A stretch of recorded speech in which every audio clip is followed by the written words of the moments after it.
قال شيخ الإسلام رحمه الله تعالى: الاجتماع رحمة والفرقة عذاب. Şeyh İslam rahimahullah aytқан биримдик бул райым, жана бөлүнүү бул азап. Бул акыйкат.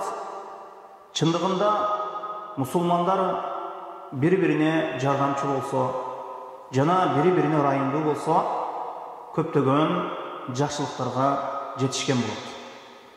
Ал эми мусулмандар бири-бирин жек көрсө, натыйжада азап болот.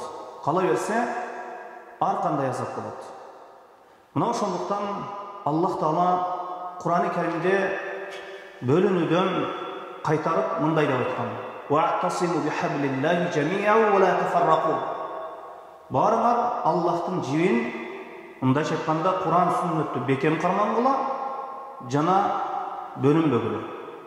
Ошондуктан хадиске ылайык бир мусулман киши бир мусулманды 3 күндөн ашык ага сүйлөбөй коюусу, хажыр кылуусу болбойт.